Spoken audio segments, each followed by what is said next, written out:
Welcome to the Stronger, Fitter, Happier podcast. I'm your host Vin, and today I am joined by Nikhil. Hey everyone. If you don't know who Nikhil is, you haven't gone back to the old episodes of the podcast because it used to be just me and Nikhil who used to do the podcast together. Anyways, he is our coach at Body+beyond, so he takes some of the sessions and he kind of leads the nutrition side of things as well but at Body+beyond as well. So today what we're going to be doing is just having a bit of a chat and also answering some questions live on Facebook and Instagram. So we got quite a few questions that were sent to us yesterday and we're going to be going through them. And also, what was it that you put up on your stories? So I did a little quiz based on myths and things that people may have heard before. So I asked them to drop me a message with any things that they've heard that they're not quite sure of, that they need clearing up on. So any myths or things that they're kind of not sure on, basically. So yeah, we can work through those as well. So if that's of interest to you, make sure you listen and watch the rest of this episode. What we were doing today, for anyone just tuning in, is going to be answering some questions that we were asked yesterday over on our stories. Nikhil had some kind of myths and things that people... So we can dive into those as well. Yeah. So how are you anyway, Nikhil? How's everything going? All good? Good. How are you? I feel like good. I haven't seen you in ages. I know. Almost every day. Yeah. It's a strange thing to it's just a bit weird at the moment, not seeing people apart from virtually, not seeing people in person and stuff. Yeah. I like the virtual sessions though. And I think the people enjoy it as well. It's fun. Yeah, we actually had someone just comment saying Nikhil did a good first boxed in session because it was your first boxed in one, wasn't it? Yeah, it was. I spoke to you straight after it as well. So yeah, I'm not a boxer, but yeah, it was good. Well, what we'll do is, rather than faffing about and talking to each other, we'll get straight into the questions. So if anyone has any questions while we're talking about the ones that we've already had, start putting them in the comments and we will get helping you guys out. We'll get started on helping you guys out and answering any questions you guys have. But otherwise, we're going to start with the ones that we had yesterday. So first one we had yesterday was, how many steps do you recommend on a daily basis? Mm-hmm. Now, with this one, I don't necessarily recommend a set amount every day. So it will depend on person to person. But roughly, I will always say to people around the 10,000 step mark. Yeah, me too. And the reason why I said, it varies from person to person is because some people have physical jobs. So some people don't. Some people train a lot. Some people don't. It just depends. So for example, let's say you stack shelves all day for 8 hours a day and you're very physical, but you don't move much in terms of steps. Then you may not need to take 10,000 steps a day. You've already got a very busy, active kind of lifestyle. And then let's say you train 5 days a week. Mm-hmm. For you, you're quite physically active with your hands and your body in that sense, but you may not be with your feet, if that makes sense. Yeah. So that's why it depends person to person. But as a general ballpark figure, probably about 10,000 for most people. How about you? Yeah. I just like to add that I like to meet people where they're at with it as well. So if someone's very sedentary and they're only doing 1,000 to 2,000 steps a day, and then suddenly telling them to hit 10,000 steps is a big ask. So sort of trying to meet where you're at as well. Don't make it too difficult. Don't make the initial task too difficult. Yeah, definitely. And also you can always adjust your diet around the steps as well. So you can say you're someone who can't physically get in 10,000 steps because you are desk bound or 12 hours a day or whatever. Then you may need to kind of just basically diet a bit harder or that sort of thing, if that is your goal. If you're looking at a weight loss goal or a muscle gain goal or whatever it is, you need to adjust your calories around your steps if your steps can't be adjusted. All right, so that one, it was pretty straightforward. Let's go to the next one. So we had another one for the same person actually. So it was, I am working out 3 times a week. Should I focus on one body area per day? For example, legs or upper body and so on. What's your take on this? I would opt for, I mean, just looking at the question, 3 times a week, I would go for a full body training program 3 times a week. You're better off trying to hit your muscles more frequently in that short space of time that you have, rather than doing like legs, chest and back, for example. You'd have a more efficient and more effective session by training full body. Definitely, I agree. Anyone who's kind of training 3 times a week or less should stick to full body workouts because of the reason Nikhil said about volume. So you want to get enough volume and intensity on multiple muscle groups rather than just one.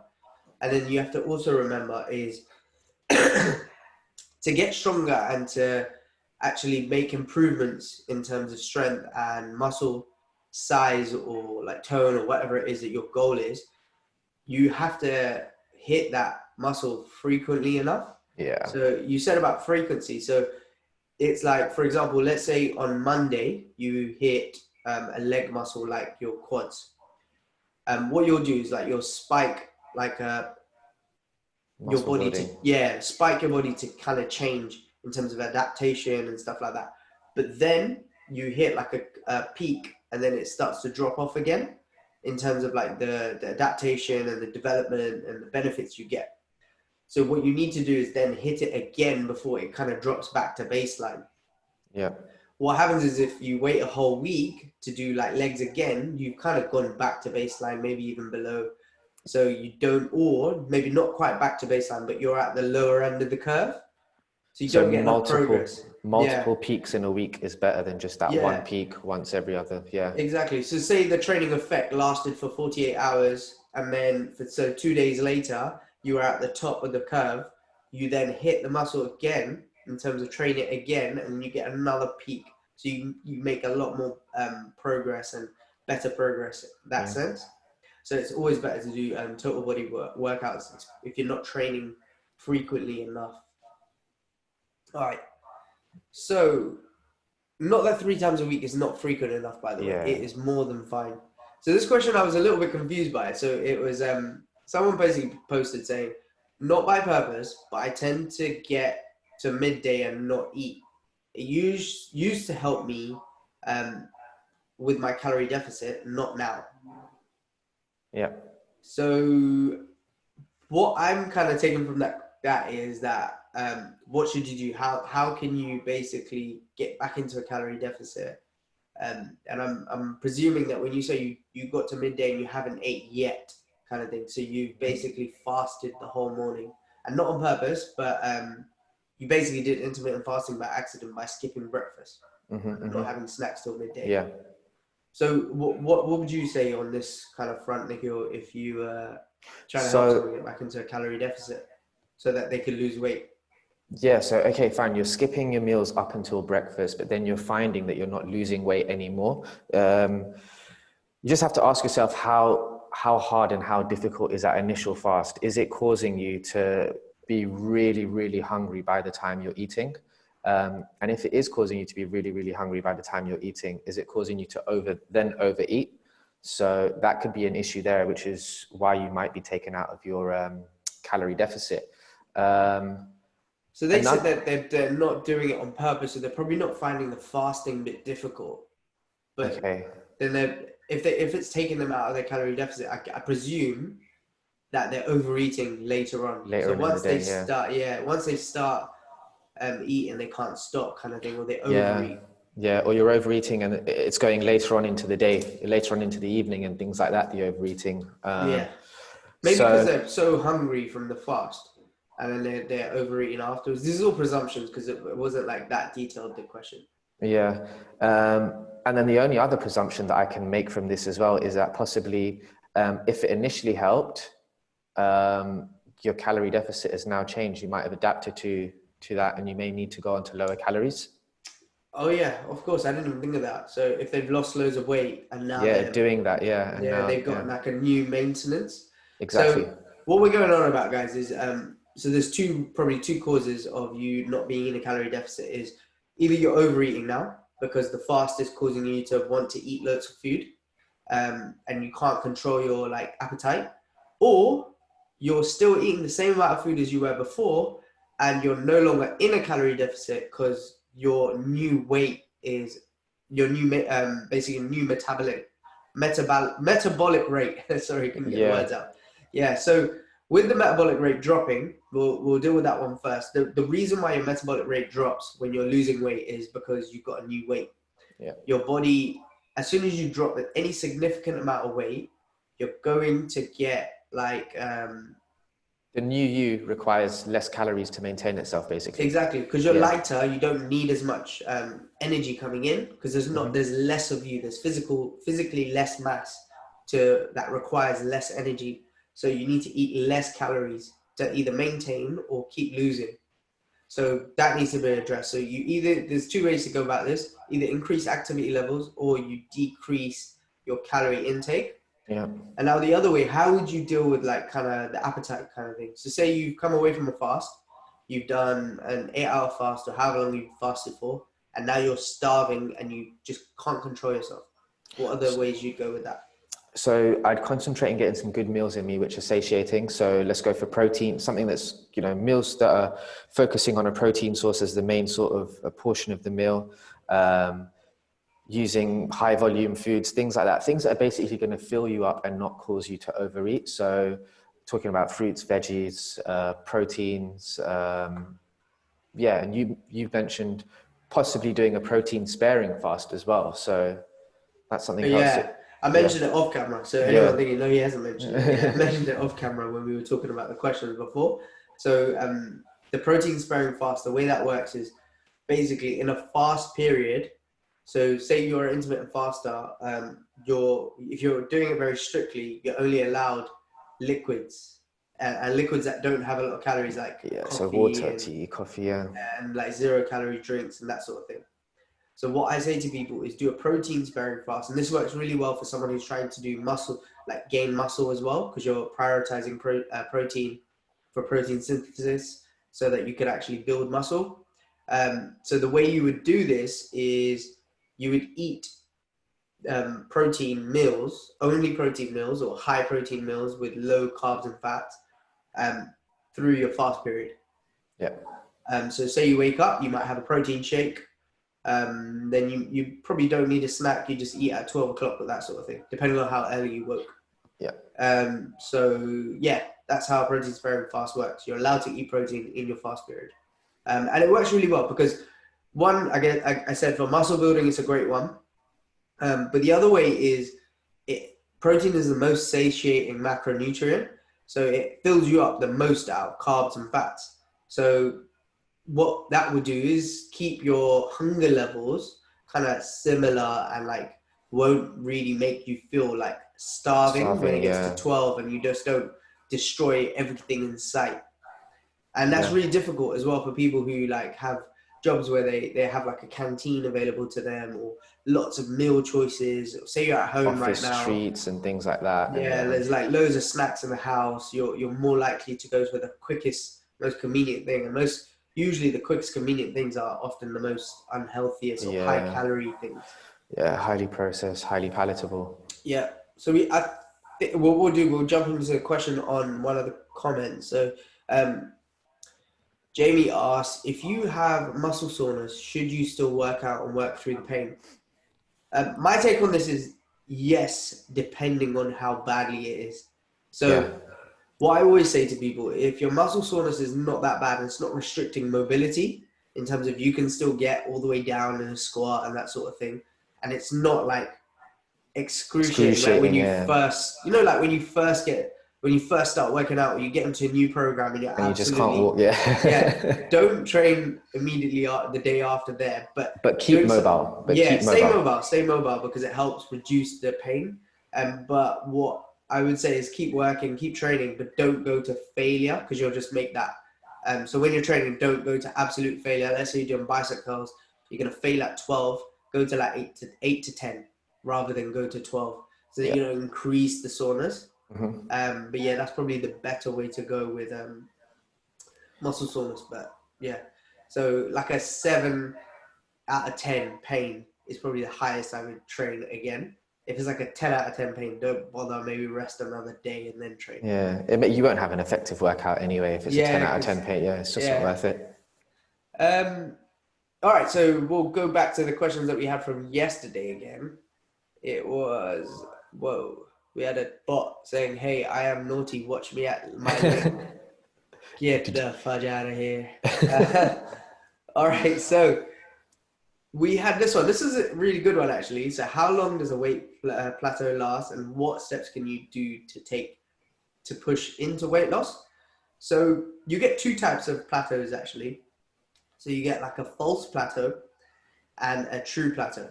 So when I say a false plateau, I mean like one that your weight has stabilized on the scale, but it's not actually due to like, it's not actually due to you not losing weight anymore.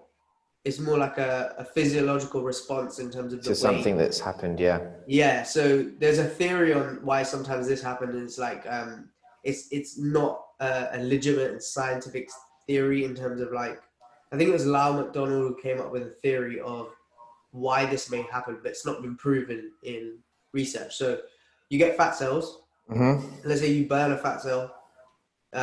The cell still, the volume is then replaced by, instead of the fat, it's replaced by water. So the cell holds on to the same amount of volume and your scale weight stays the same. And then eventually the water disappears from the fat cell. Yeah. And you then actually lose weight on the scale. And sometimes that can be why you're stuck at like, I don't know, let's say you're 50, let's say you're 70 kilos, you're stuck at 70 kilos. You've been doing really well. You lost 10 kilos and you're stuck at 70 for like a week. I was going to say, before you continue, what length of time would you say to people that, yes, this is a plateau? So I would say anything longer than like 3 weeks of weight staying the same is probably like a true plateau. Yeah. But anything beyond that, then I would say it's probably like a false plateau. And the way to get through a false plateau is just keep doing what you're doing. So like leave it up to like 2 to 3 weeks at the most. If your weight still doesn't drop, then you're probably at a true plateau. So a false plateau, just ride it out, keep doing what you're doing, stay consistent, see if the weight drops. If it's a true plateau, then I would say you need to then adjust your calorie intake or your activity levels, because what's causing the true plateau is what we spoke about before. So you're back to maintenance. Your body's adjusted, your body's keeping yourself at equilibrium now. It doesn't want to change anymore.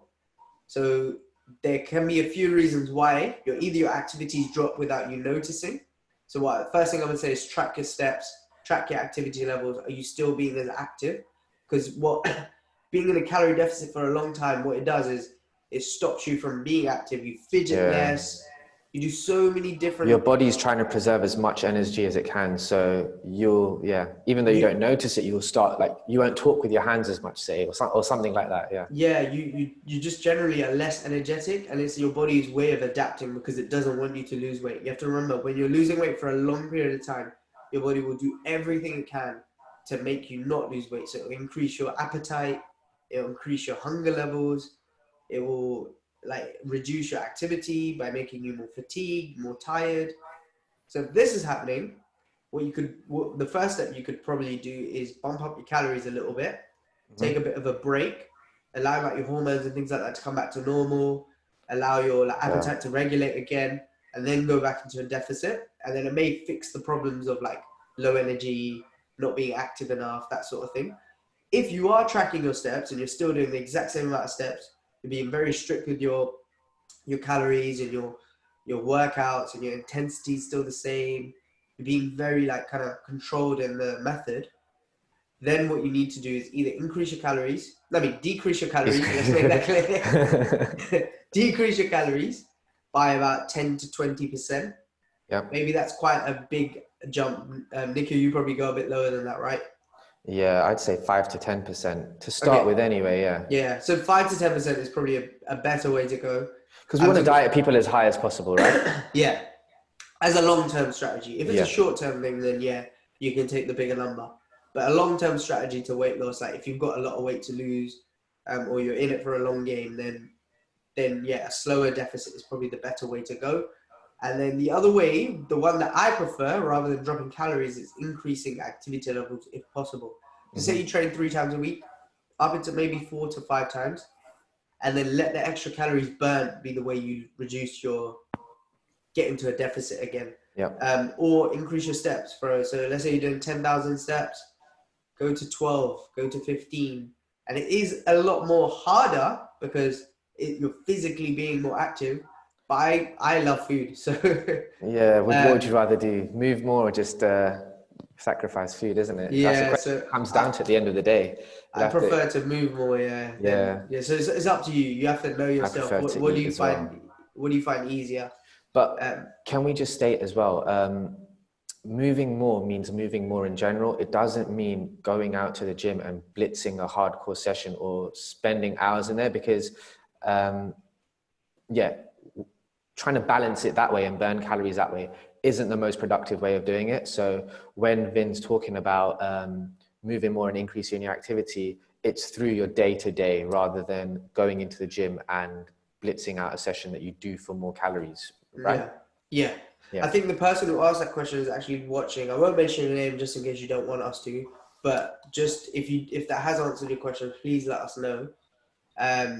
Yeah. So just to add to what Nikhil said, you can keep intensity quite low. So the great one to add in is low intensity cardio. So literally go to the gym, cycle or walk on the treadmill.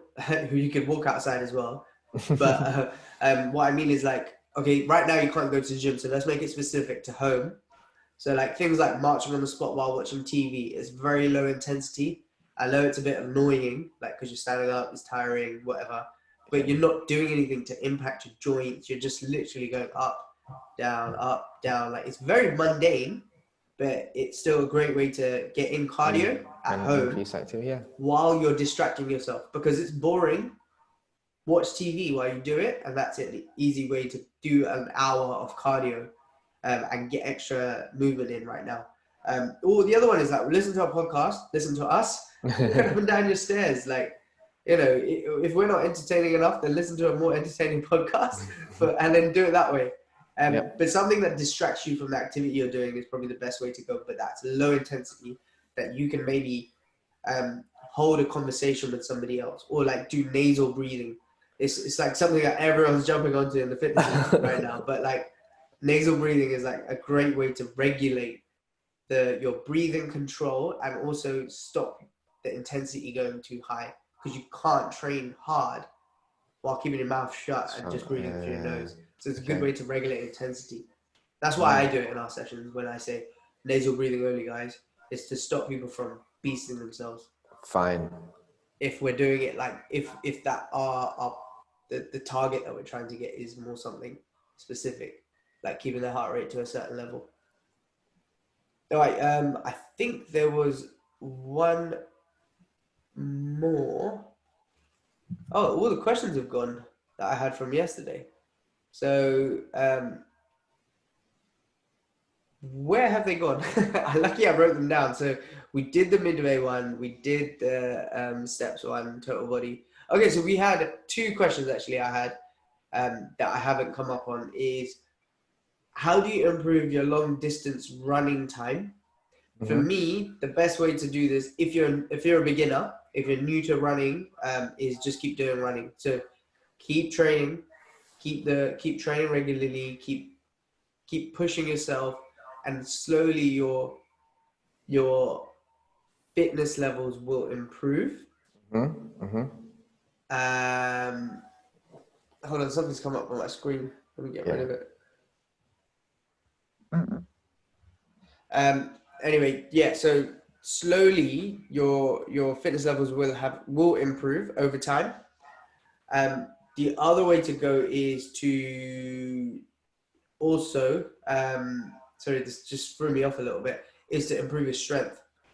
So like, and I mean like muscle endurance as well as Yeah. physical strength as well. Yeah. So like, so doing weightlifting, training your legs, as well as training your lungs. So as well as training your stamina and improving over time, just slowly improving your running distance and running time and that sort of thing and lasting for longer, I would say is do weight training in the gym. So you're working like higher rep ranges as well, improving like your lactic threshold so you don't burn out as quickly.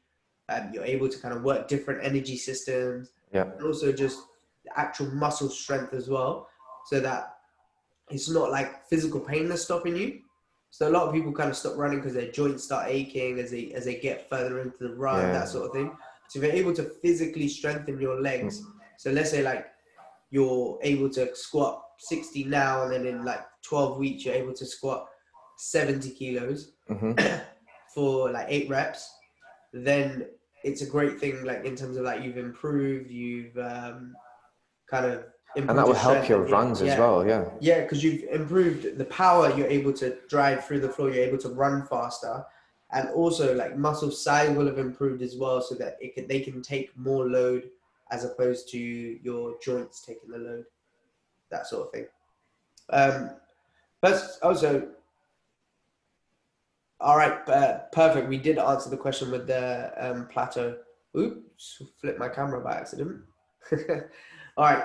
So one of the other things, what else have we got? What other questions? Oh, the final question was, what was your favorite home workout? For me, the best home workouts I tend to enjoy are the ones where a combination of some cardio and some core and some weight training. So a bit of like a hybrid session where doing a bit of all things. I'm Yeah. enjoying running at the moment as well. Me too. I'm actually enjoying like the lung buster workouts, like things that are getting my heart rate up, getting me breathing, getting me, yeah. So Yeah. that type I of think thing. because right now at home, it's very difficult to train how you would in the gym kind of thing. Like, so, you know, when you're doing like heavy weight training and feeling the like muscle ache and the muscle Yeah. burn, it's difficult to get that same feeling at home. I mean, you could do loads and loads of reps, but a high volume workouts are quite boring if you don't have the weights with you. Yeah. So I don't know. You may like high volume. Like I know someone who loves high volume, but I hate high volume. So I like prefer lower rep and heavier weights. So right now, doing more cardio style training is probably a better way for me to train.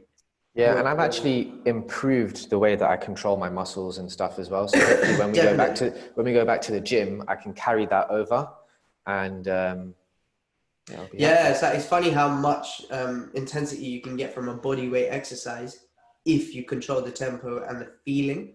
So when you're doing weights, you're often just like pounding out things and stuff, and it can become a bit like difficult. I mean, it feels hard, but it's not actually having the same training effect, if that makes sense. But yeah, that's it. Oh, that was all my kind of ones that I had. I think we had a few questions just sent in. Oh, did we? So so Mariam asked a question. Who was that? How different would the change in calories be for people who have PCOS? So, So PCOS is polycystic ovary syndrome. yep. For anyone who's wondering what that is, I've never heard anyone call it PCOS either. PCOS. is it? Maybe I it's just me. mean, PCOS. I mean, Maybe it's just me. I never say the word as an acronym in terms of like the letters. I always just read it out. It's just something yeah. it varies. Things I've read have said up to 40%, but anywhere between 20 and 40%.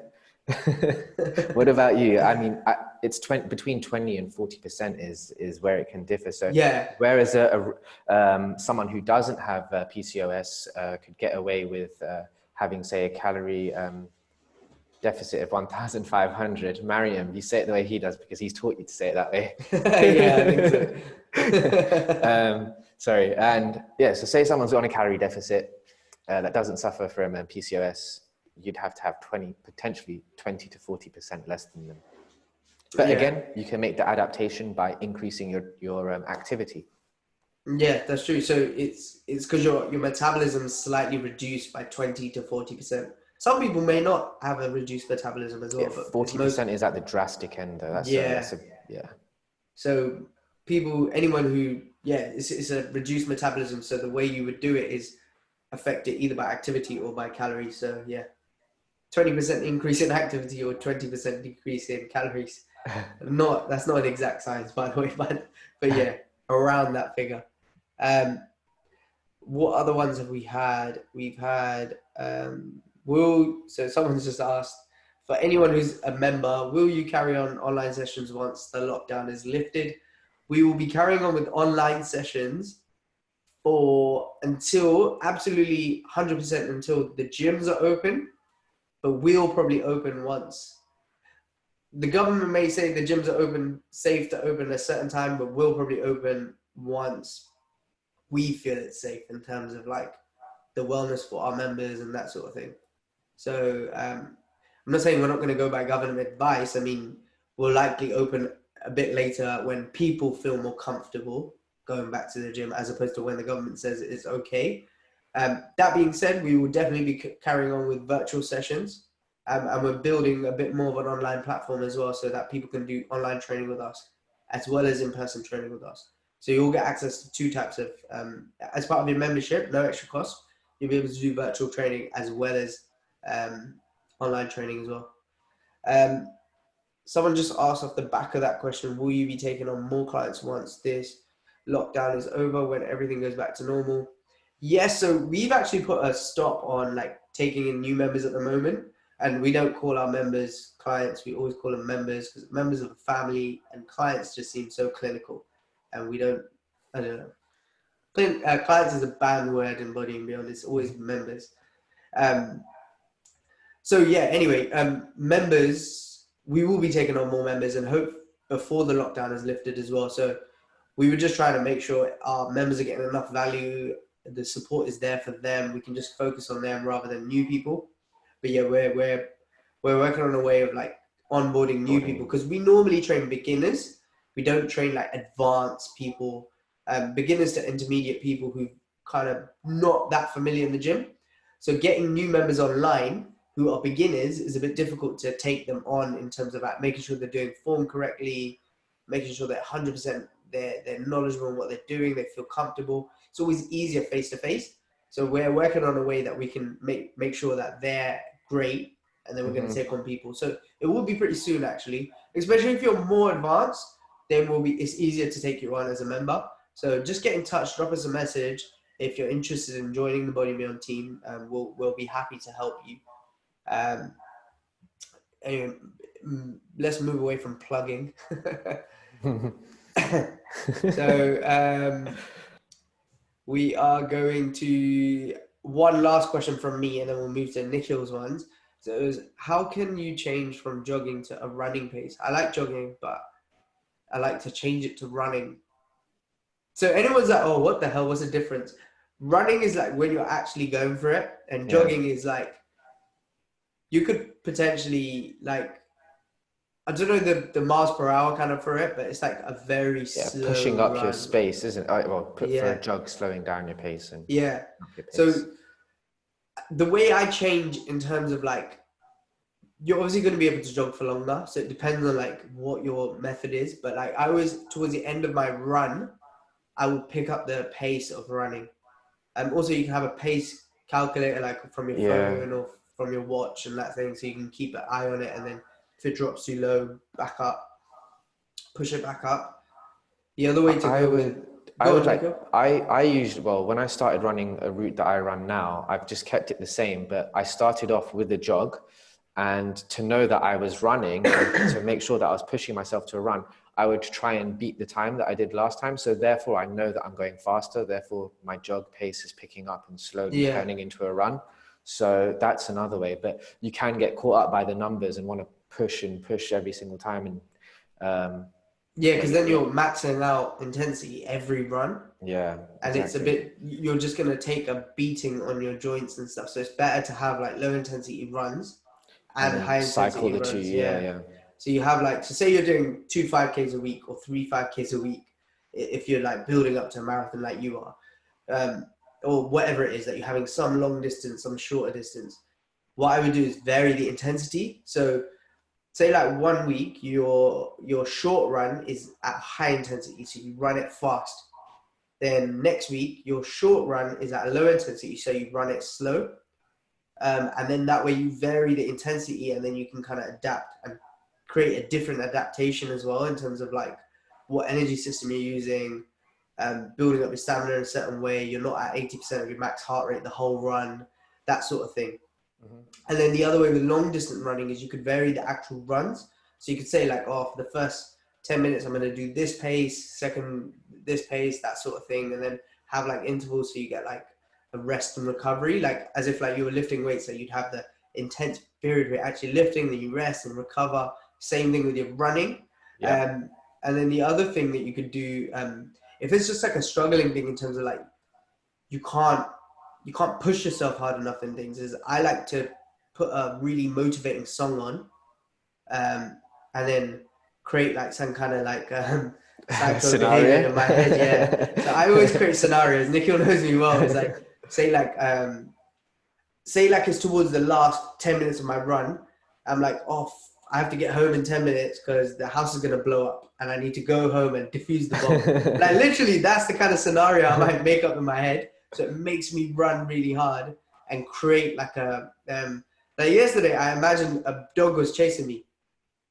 But you're not even scared of dogs. I know, but I just, I listened to this thing by Eric Thomas saying that like he would run harder if a pit bull was chasing him as opposed to running towards a reward.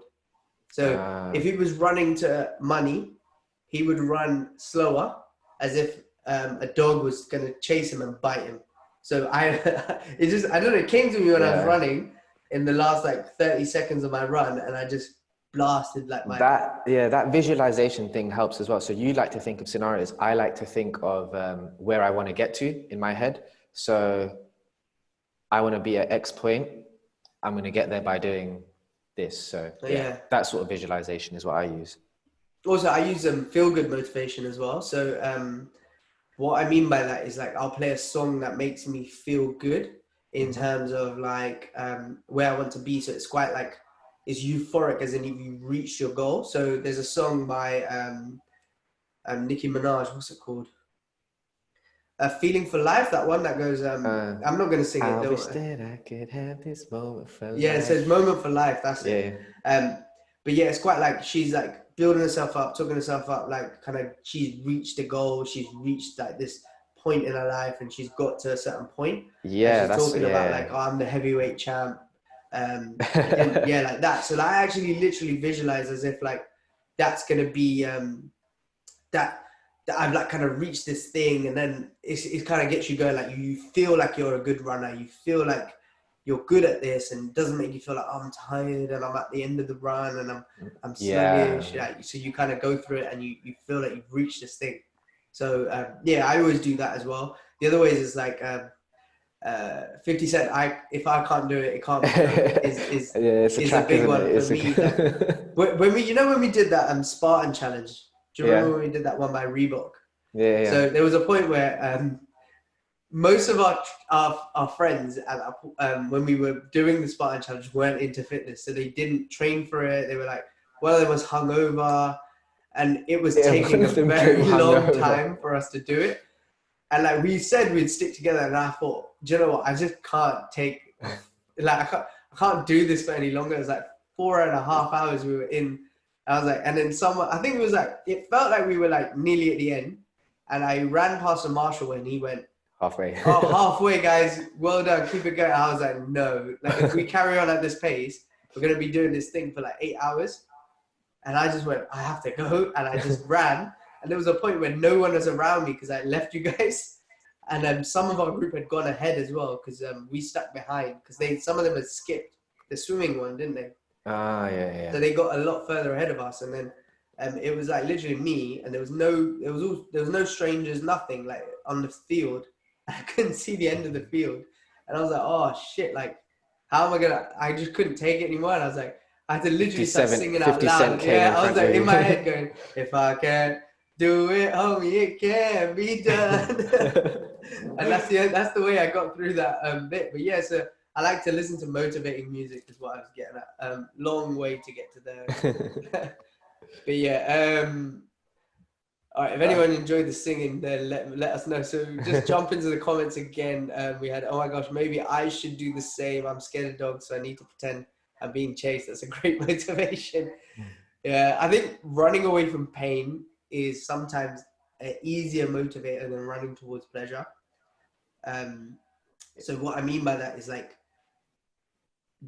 there's a great saying, or like the only change and the pain of staying the same is greater than the pain of changing. So like if you, let's say for example, you want to lose weight, but like kind of dieting is hard and you don't like it, until you hate like being overweight and the feeling that you are overweight, you will then you kind may of not push, have that light bulb moment. Yeah, so that's why I like to kind of use that like kind of grind and like painful situation. I look forward to like, although at the time they feel very scary, but like things like the lockdown and like our gym closing down and stuff, although those moments are very scary in the time, like when I'm out of them, I kind of tend to look forward to the next moment like that, because I know I produce the best work under pressure. And I think a lot of people are like that.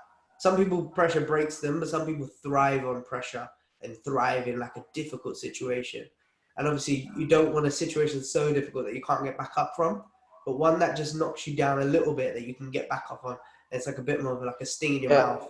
And I think that's why training is one of the best, that has like a really good mental health benefit from it.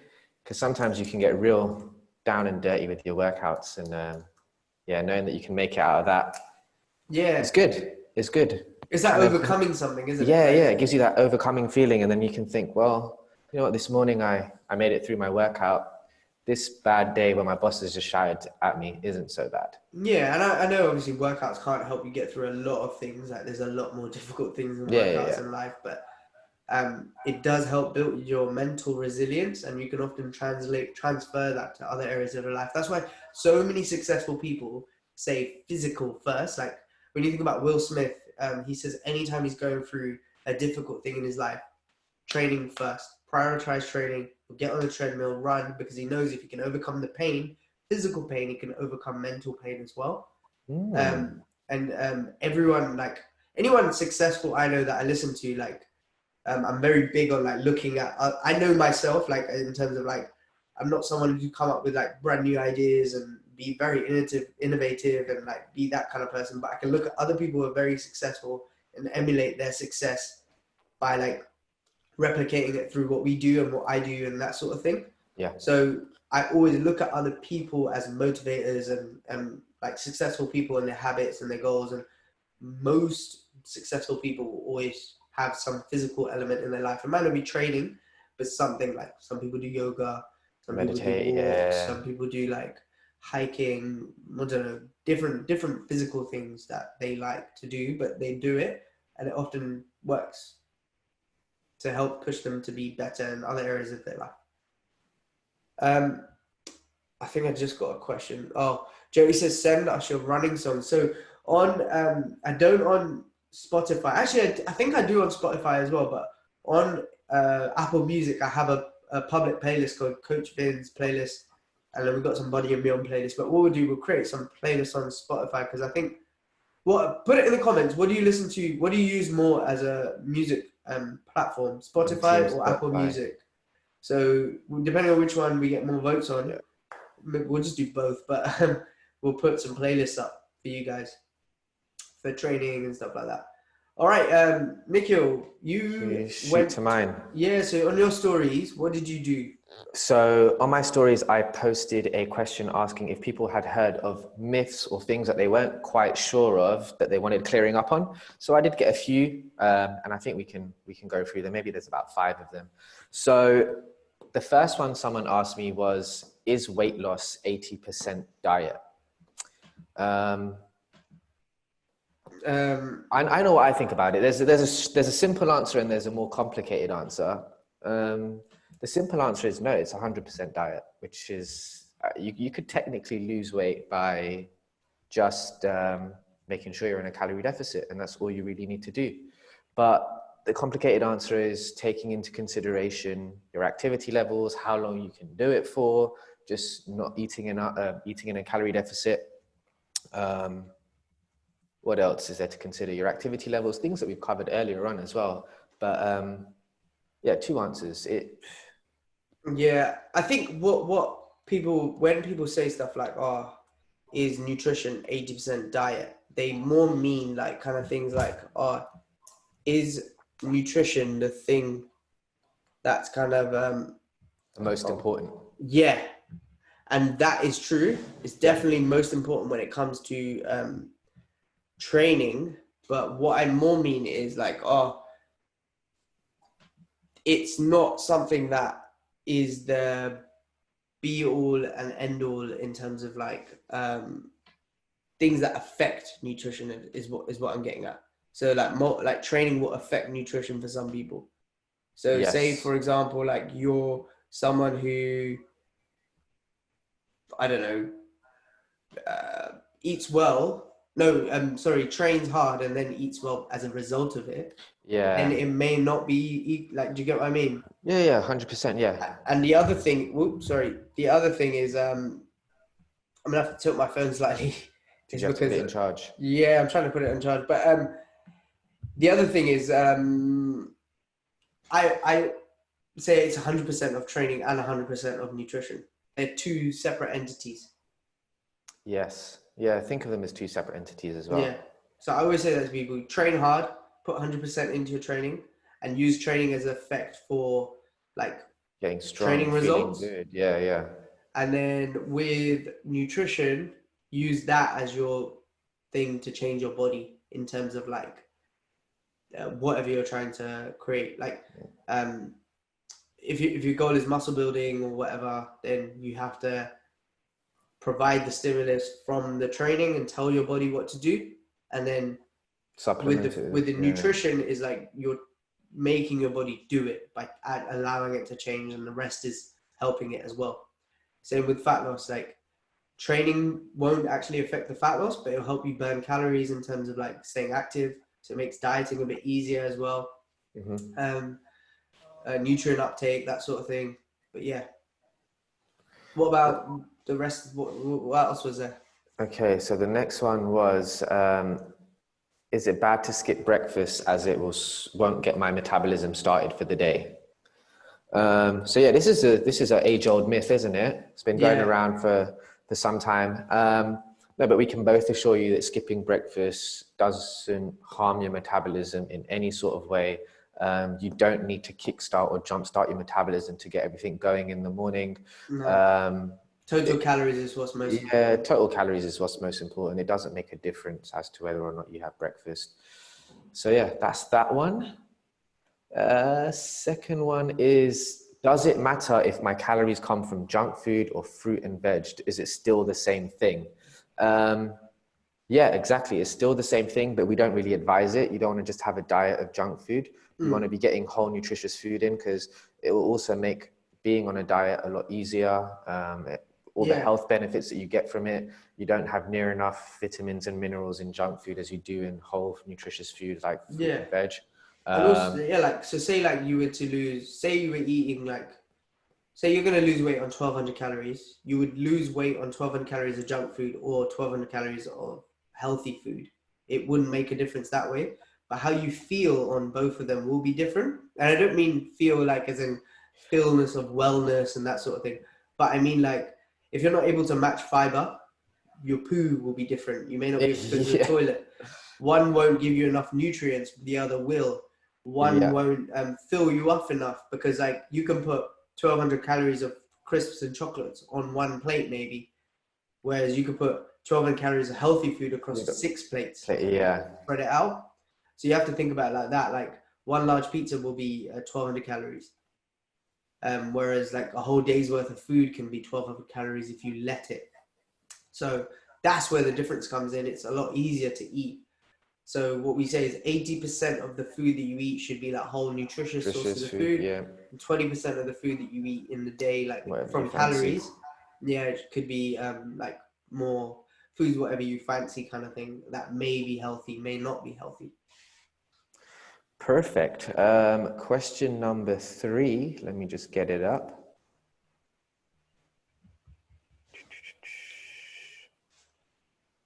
Jody agreed. She said, people who say you shouldn't eat fried food, like Gujarati nasta, isn't good.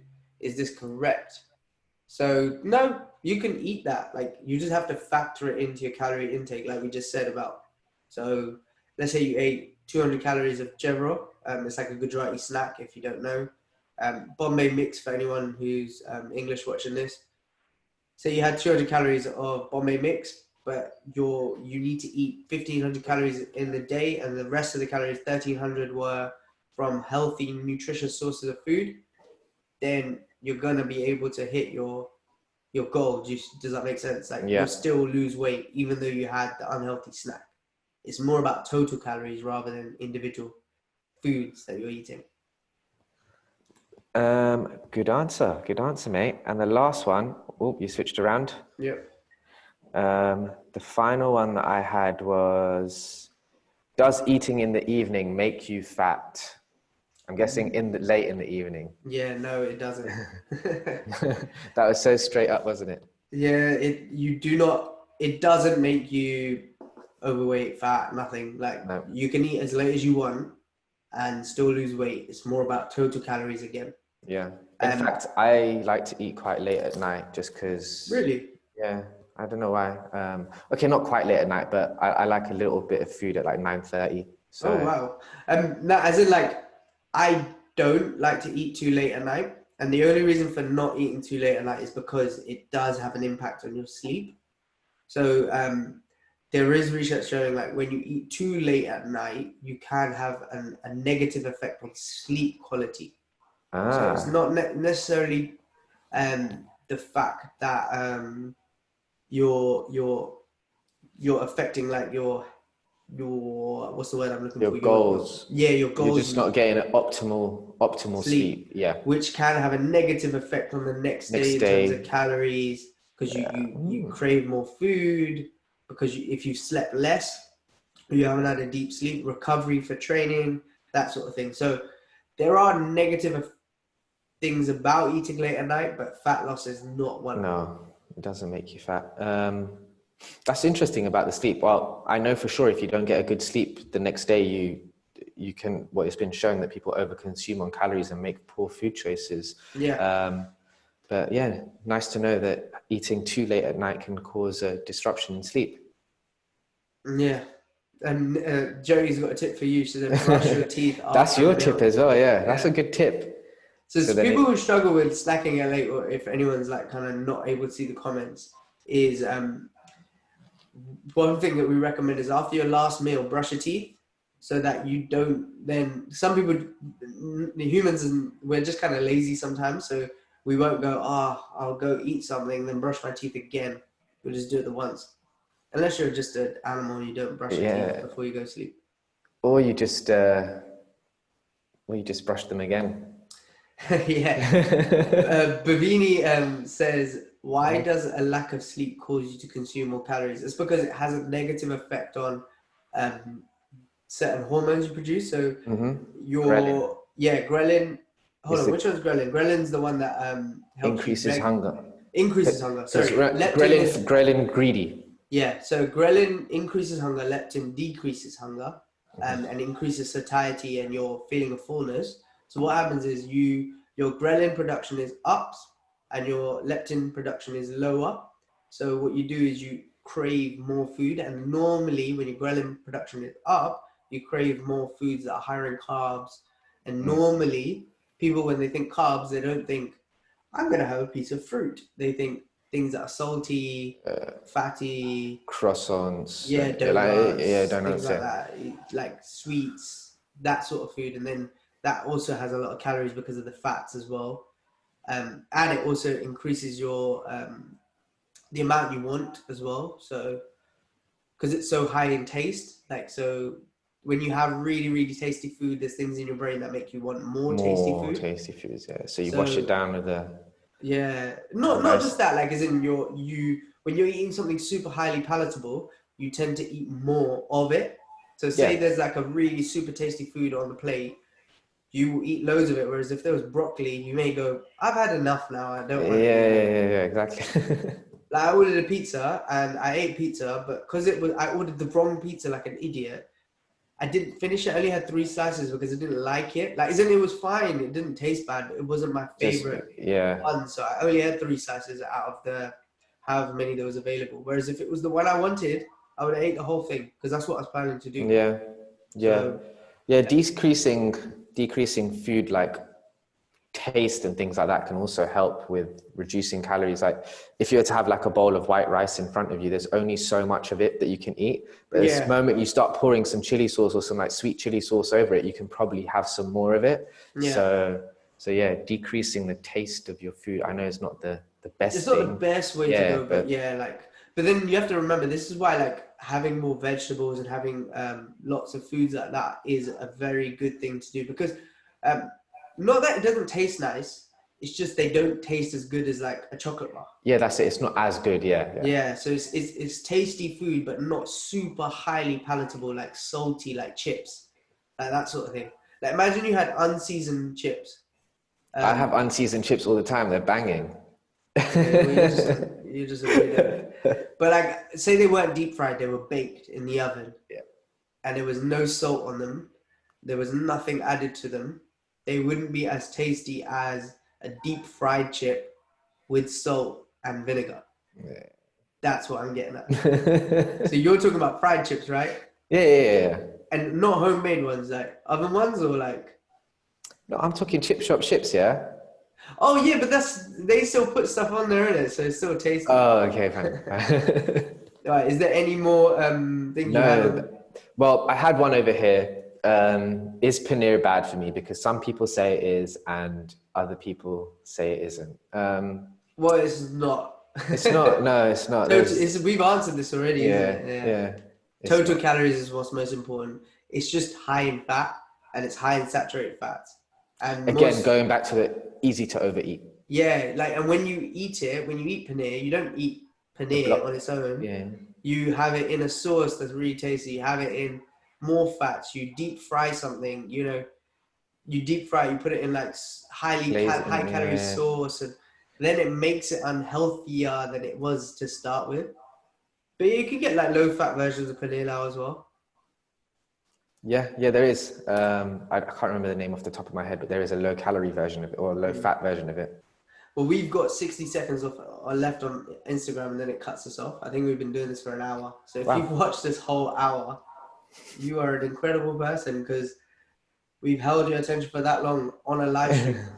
All right, guys, we're going to be shooting off because we've got 40 seconds left. Is there anything you want to say, Nico? I'll let you finish off with today's live. Thanks for listening, guys. I have nothing to add to this. I know that a few people are craving chips now. Sorry. Salt, vinegar, chips. Imagine, all right, guys, when you listen to this, just think about the smell of a fish and chip shop. So walk into a fish and chip shop right now in your head. Sniff. Now, goodbye.